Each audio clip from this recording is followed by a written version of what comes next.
Hi, everybody. This is Harp Harp. I am here to just announce how proud I am of the American Negro. How proud I am of a black man. When I say the black man, I'm talking about the black man, the United States. We're the black man. Most of us that are here, you got that Negro on your birth certificate like I do. But I'm proud of us and who we are. I am very proud of us. I have to say that. It went across my spirit, and it's the truth. I'm very proud of us, even though we have suffered the hand of oppression because of ownership, people owning things over us. But in terms of who we really are, I mean, it's phenomenal. You can go on and on about who we are. As a matter of fact, it's really something how much we are. People don't even want us to announce who we are for various reasons. They really and truly don't. They don't want us to do that. All groups, not just white supremacy, that is afraid because we're so much. We are so much. But also other black immigrants and immigrants. Nobody wants us to separate ourselves in terms of intellect, as though we are naturally separated, but we are society. We are a society. We are a group in the society who has been such an empowerment to the country. I mean, really, I'm proud of it. Now, they want us to more focus on the disdain in the black community, in which I think we are correcting and we need to correct. However, if we just look at that and not look at who we are, we won't know where we're going. We are inventors. We invented almost every damn thing that the United States used for cushion in terms of modern day equipment. I mean, the GPS, you can go on the GPS. I mean, cooking, we're intellectual. We invented rock and roll, eternal. We invented everything that pushes this society to the point where people want to come here for the American dream. That's who we are. And I'm very proud of us. We built the country. We were so smart and intellectual. People in our group that were slaves could not be enslaved because they were so smart, like Frederick Douglass. We were the first to do this, the first to do that. I always mention Mary Jane McLeod Bethune. If you don't know her, look her up. I mean, you could just go on and on about who we are.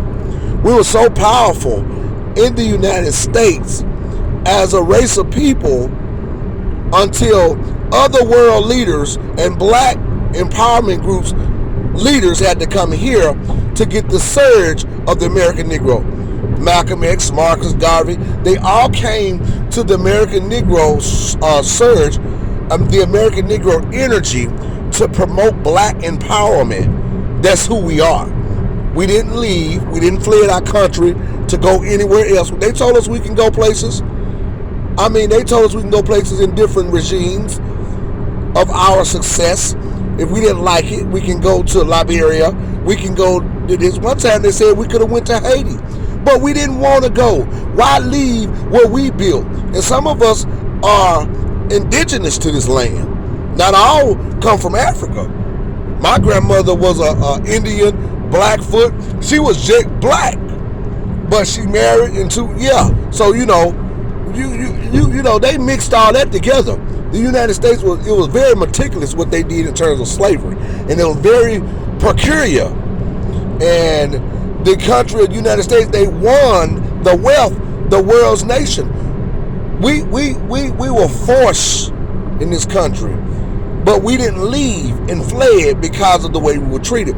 We stood for something, and laws got passed. That's who we are. We stood for something, laws got passed, and in terms of that happening, laws got passed and we stood for something. And in terms of that happening, other people benefit. During Dr. King's regime, we fought for immigration to come here. Well, the idea is that black people are out there in the world globally suffering. We didn't understand everything about it at the time. If you read books and look it up. And so we wanted other black people to come here to help, see what's going on in America and be a part of the uprise. But when they got here, they slowly begin the ideology to agree and submit to white supremacy, even in terms to disassociate from the American Negro, from the Negro, who suffered in the street, dressed in ties, suits, dresses, and bit by dogs, standing. Fannie Lou Hamer in Mississippi. I'm born and raised in Mississippi, but I lived all over. And, you know, my other home is Michigan. Mississippi is the beginning of me. Fannie Lou Hamer down there, she was so powerful, they tried to ignore her in the House of Representatives and turned around and they had to actually release the tape the next day. She was speaking at the same time Dr. King. Fannie Lou Hamer in Mississippi, a sharecropper. You look her up. She's got a memorial to her in the museum in Jackson, Mississippi, and it is amazing because they know who she is. And those who are astute and politically aware in terms of community and society, we know who she is. We know what we are. And we're still having the grasp who we are to continue who we are for empowerment, growth, opportunity to educate.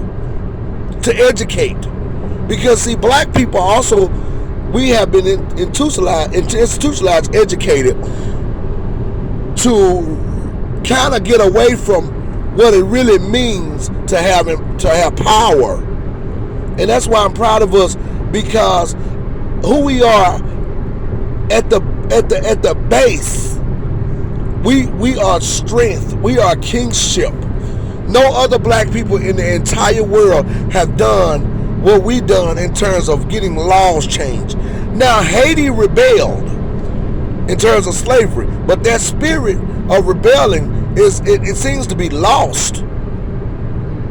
They didn't want to be slaves. They ran the people off.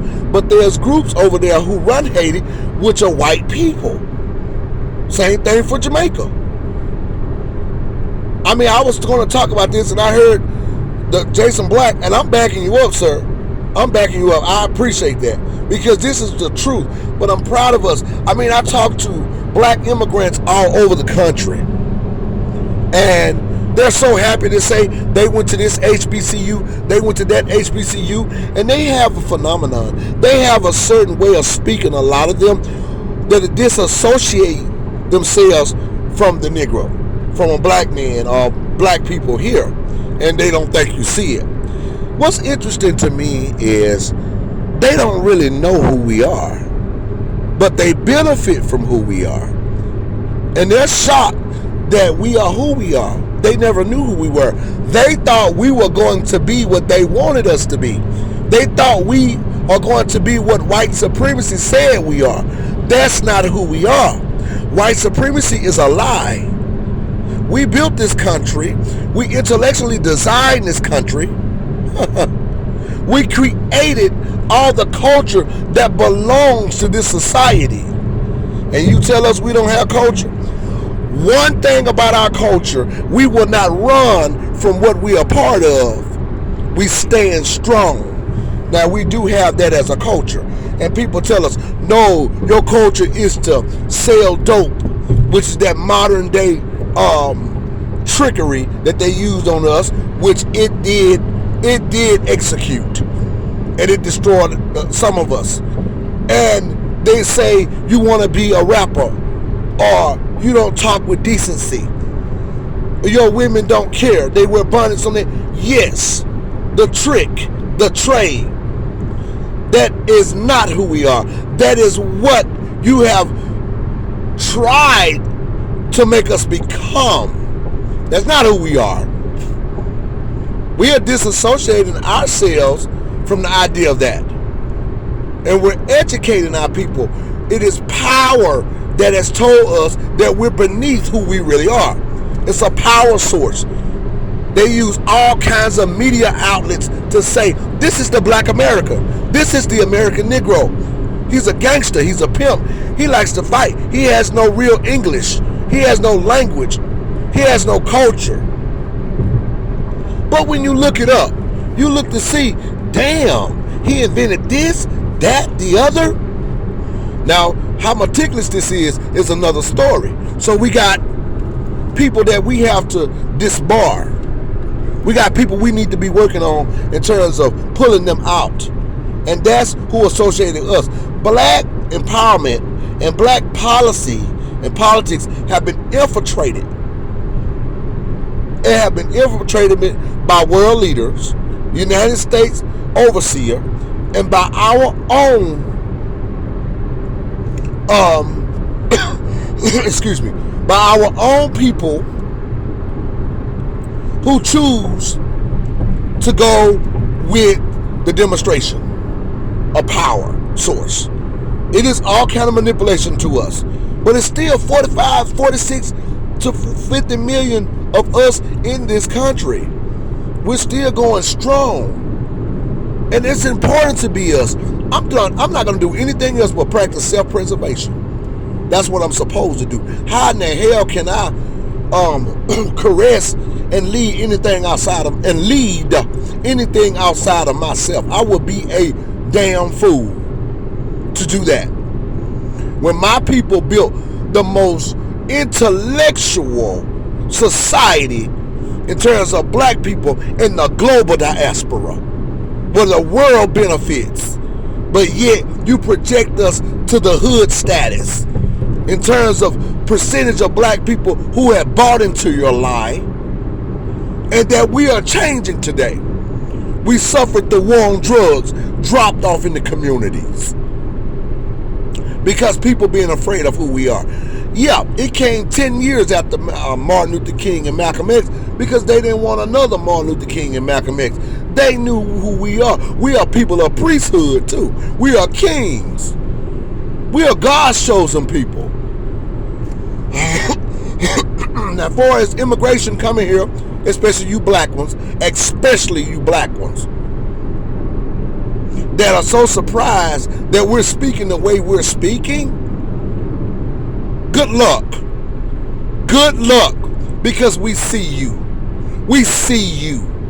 And those who don't see you, that are black people here, the American Negro, they will get the update from us.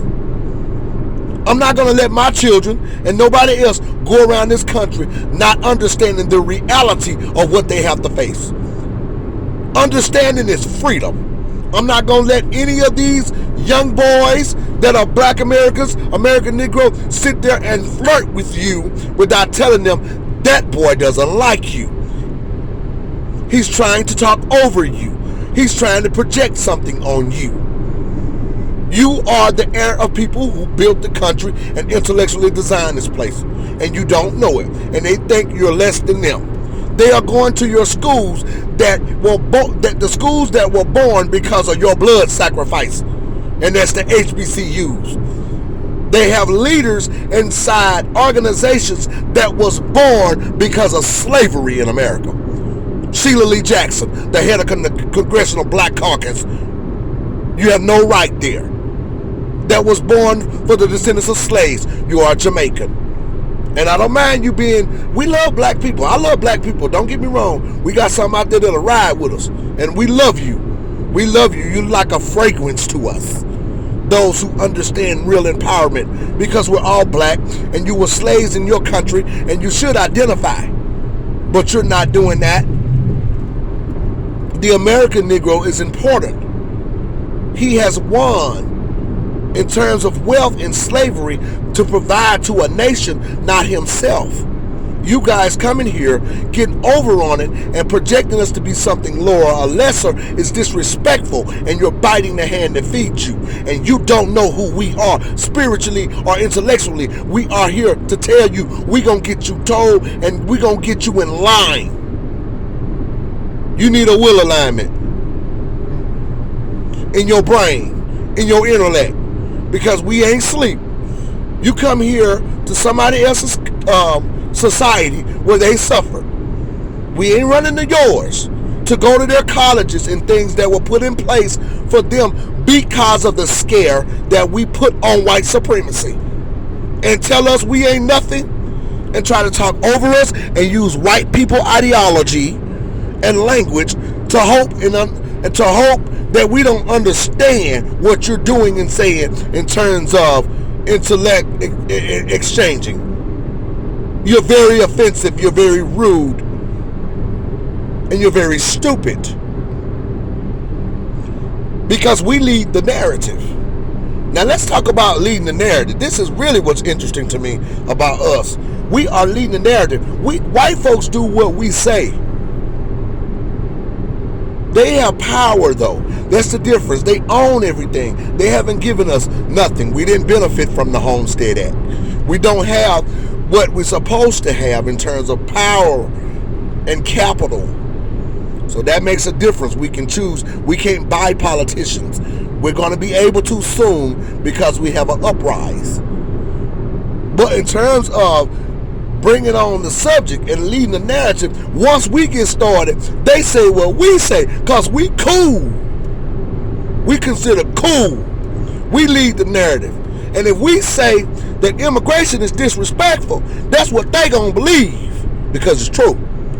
Now, you are in a way of which where you are being reprimanded like children. Get it together. Because now we're telling each other and telling the nation what we're experiencing with this. And we are very rich people that don't have what we're supposed to. We are in litigation with this country, like a lawsuit. We're very rich people. Our black women should be white women. We should be like a white woman with a cat or a white man with a boat by now. According to what we did for this country. Work should not be something that we shouldn't have to do if we don't want to. Okay, we can look into the science of that, and I'll give you some facts on that. We should be in capital, but people like work, so we need to do something to make the world go round. But as a people, we have already done that until we have made a great society and a dreamland to the global diaspora. This is a dreamland to the global diaspora where people are trying to break in and crowbar at the border. You understand? You don't get to come here and put a wig on and look down on me because you go to my HBCU and you don't identify with what white supremacists say that we are. And your people begging to come here, begging to leave their own home. My grandmother told me when I was a child, you eat what you got. You don't beg nobody else for nothing. You don't have no steak. You don't go to nobody else's house begging for it. You eat soup here. We have it. We have soup, rice, chicken, or whatever we have. Roast beef. It belongs to us. You take your home and you build it. Charity begins at home and then it's spread abroad. So we ain't talking about you with that until now. We were trying to be y'all friend.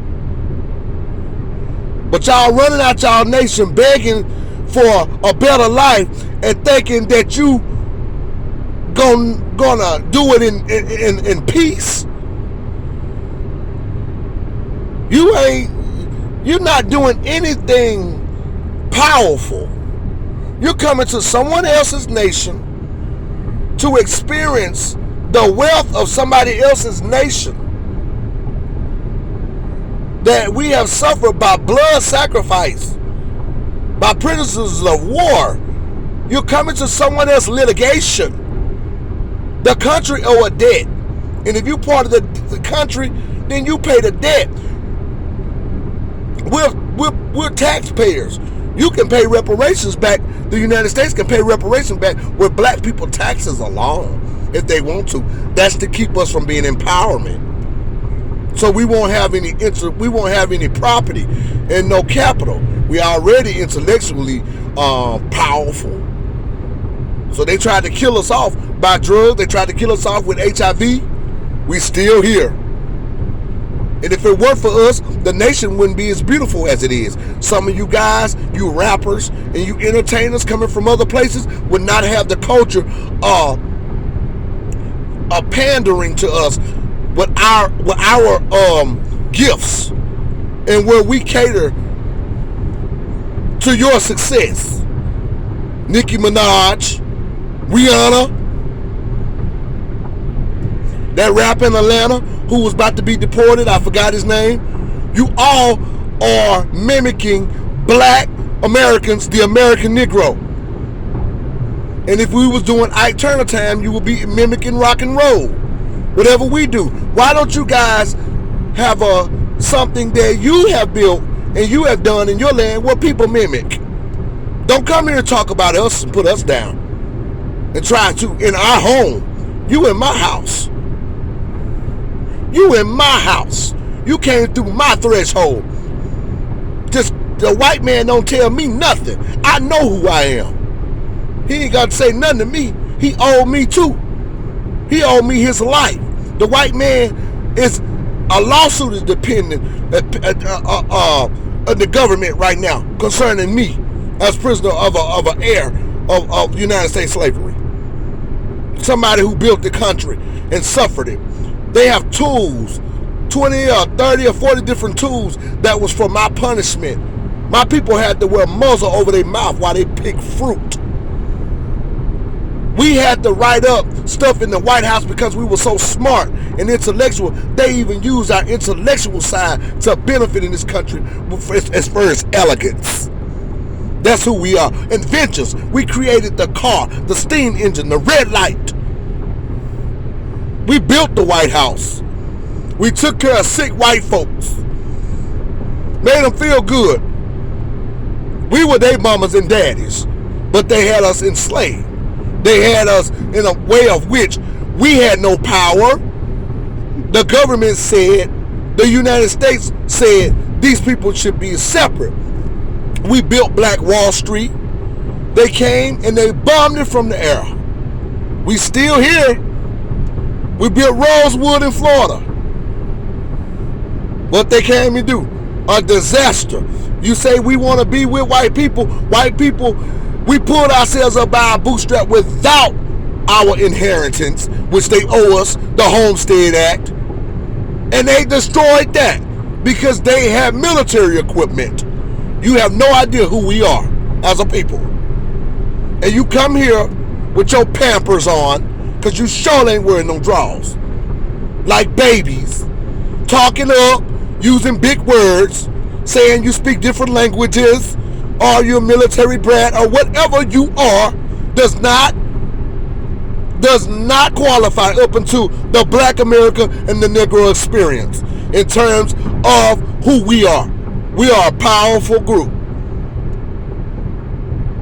We are bad. In terms, we are the leading thing that everybody benefit from. We are your safety. Regardless, you going to HBCUs? Oh, really? Do you know what an HBCU is? It was born because of our suffering, because of who we are. You should have that stuff in Jamaica too. Well, we can come there if we wanted to, and we will get along even. Or even Haiti. Poor Haiti. It's going through so much suffering. United States denied Haiti any kind of aid because of who Haitians were during slavery and the revolt. However, Haitian has denied themselves also to come together, but to be here to experience the wealth of this nation that was built by the American Negro. That's who we are. We're introducing ourselves to you.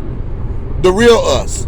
Not the ones you say, oh, these people are like this or that. No, we're introducing ourselves to you in which we are that has been alive and well and breathing or alive. That which you benefit from. That what we did. We introducing ourselves. We're shaking your hand. We're letting you know this is who we are. It's nice to meet you. Now don't get out of order. Because we're not going nowhere. This is not a threat. These are promises. Intellectually, we will win. And we're going to win over white people too. Because we've been quiet. It is time out for that. There's a group of us who understand this. We understand the strategy. It's a very dangerous thing to come up against us. You will be removed. Especially if you're a news anchor, Joy Reid, we will have you pulled down. This is not a game. There's too many of us talking. We are swelling the ground. This is not a game. And we're doing it to practice self-preservation. And it turned us to have to do this is because so many people have harmed us in terms of laws, liberties, the United States liberties, in terms of social capital. And now immigrants that are black want to jump on board? Oh, hell no. Not on my watch. Not according to who I am really. No, you won't. You going to my colleges? You all up in my caucus? Why ain't you doing that in your homeland? You a coward. If you want to talk about me and put me down because I'm in litigation with my government, my lawsuit, and I'm standing for it and rearranging my community in terms of empowerment, and you want to create this little sport that you are like a white supremacist or whatever you think you are, but you're not. All this stupidity and this fanaticism that you got going on, that's very dangerous. Because we will be so intellectual, you won't be even remembered. We're very powerful people. And we have not been using our power. You will not come here and do this. The word of mouth is everything. And we're telling our people and raising our children to understand that. Because we see you. We see what you're doing. It's very dangerous. Joy Reid, you better tell them you was up there on NBC or what. Yeah. And they pulled your butt down for a couple of days because you said American descendants of slaves were Russian bots. Joy Reid, all of y'all. Oh yeah, Alexandria Cortez for the Mexicans begging for reparations with your nose in the fence at the border to take a Photoshop, but you didn't speak up for the Haitians because they were black people. And then we talking to the Haitians even, get on code. Yeah, we love black people, but we're not going to love you to the death of ourselves. What is a benevolence if I can't be benevolent to my own self and my own children? Charity begins at home and then it's spread abroad. We're in litigation with our country. What is me being benevolent? You're not going to trick me with that. You get it in order and you have some respect. Because you are experiencing the wealth of life and the uprise of life off of my blood sacrifice and off of my pain and off of my get up and my energy and my leadership, my ancestors, my mother, my grandmother, my father, my grandfather. Until the United States government cut the check.